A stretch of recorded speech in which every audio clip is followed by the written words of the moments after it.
You are listening to 600 Saga. Today's feature is Discovery by Mariah Avix. I was getting excited. I knew I shouldn't, but I couldn't help it. In a few minutes, I could be the first person to make contact with multicellular alien life. I ran my checklist for the 876th time. The first 500 had been on Earth. Train until you can do it in your sleep. The next 300 had been on the space station where I continued to train. The next 75 had been on my ship.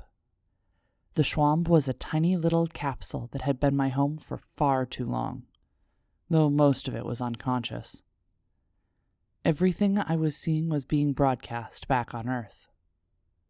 Well, it would be several years before the signal reached Earth. I would be the eyes and ears of everyone meeting a possible life form for the first time. When I'd left, the speculation had been wild. My personal favorite was giant butterfly-type creatures. It was so unlikely as to be a complete fantasy, but it was fun, and the images were beautiful. After the fifth planet with an atmosphere displaying prime signs of life, and having only single-celled organisms, the hope for finding intelligent life dropped. Most people stopped getting excited. The exo-atmospheric science got really good. When two planets that seemed different came up, the decision was made to send people, rather than another round of rovers. There were rovers, too. They would set up to capture footage of whatever happened on the planet. If it was good, the entire world would watch me interact with the first aliens that could be seen. If not, well, they'd have a warning. I adjusted my suit and took a deep breath. The camera views and audio pickups all overlaid the view inside my helmet. It was designed to show my face and make me look harmless. Though that wouldn't matter to anything I might find here, it would to the people on Earth. The door hissed open dramatically and I smiled. I hadn't seen the surface. I didn't know what it would actually look like. I curled my toes and tried to keep from seeming too excited and terrified.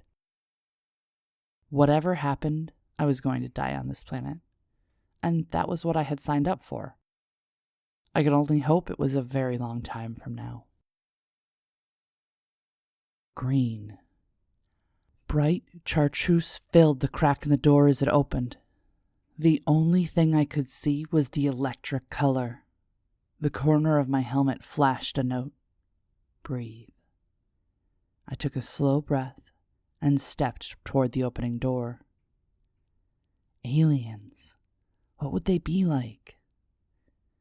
A deep carpet of long green grasses surrounded the capsule. Alien grass. Alien, bright green grass. I kept my eyes focused on the grass, and it swayed in the gentle wind. The planet was supposed to have nearly constant wind, gusting at times to hurricane strength, but I was landing at a longitude that should have just a gentle breeze. I lifted my head, looking out into the distance. A long, grassy plain. Nothing but the bright green grasses. Don't show disappointment. This is the first landing spot. I kept the smile on my face. Grass is a huge evolutionary leap from single-celled organisms. There might be insects, worms, other kinds of plants, and oceanic life. There was a giant ocean on the planet that was an ideal location for advanced life. Grass. And giant long plains of it. I was the first human to see multicellular alien life. It looked like grass. What if it was grass? All of the panspermia notions might be true. I laughed and scanned to my sides. All grass. An ocean of it. I walked down the ramp, two of the small video drones flying out ahead of me. I got down to the base of the ramp and knelt, reaching out for the nearest blade of grass.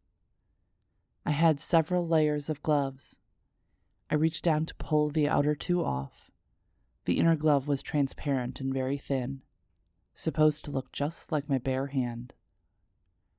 I reached out and touched the blade of grass. I wasn't sure if I was expecting it to bite me, be rough, wrap around my finger, but nothing happened. I stroked it.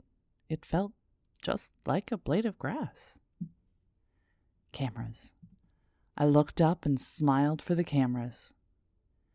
The committee I'd been a part of had decided that unless I needed to talk to the alien creatures, if there were any, that the audio would be created back on Earth. I certainly couldn't come up with the right words to express how momentous this moment was, even if it was just stepping onto a long field of grass. They could add all of the dramatic music, scientific information, and whoever was president speaking over top of my images. But right now, I was a pretty face. I was a little disappointed that all my linguistics training would go to waste. But at least the botany would get a workout over the next decades. I ran my fingers through the grass. A little rough, but not enough to cut the glove, bending and moving under my hand. I stood up and took the final step off the ramp and fully onto the ground. The first steps on a planet with aliens. Aliens! The ground was spongy and squished under my boots. I crouched down and spread the blades apart.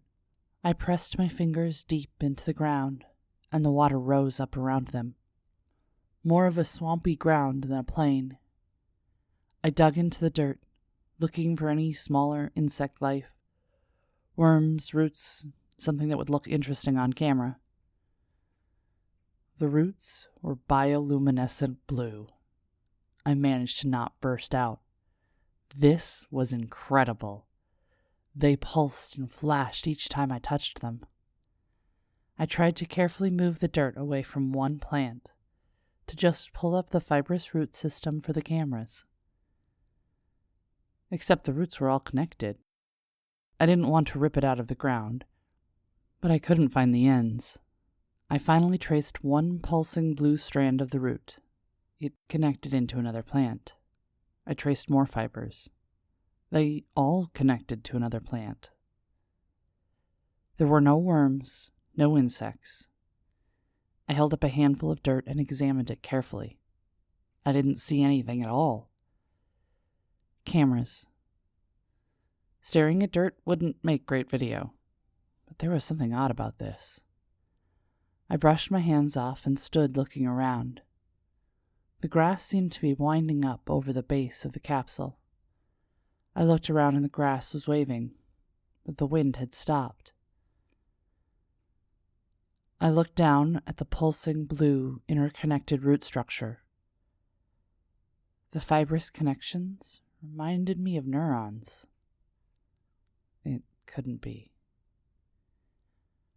I felt a grip on my boot and looked down to see the grass wrapping around my boot and squeezing my ankle. I leaned down and covered the exposed root system with dirt, and the grass released the grip on me. This was Discovery by Mariah Avix. Mariah Avix is the creator of Second Saga, a space for developing authors to explore the realms of science fiction and fantasy in 10 minutes or less a week. Mariah writes magical tales of how technology will change our world, and technologically laced tales of magic that probably isn't real.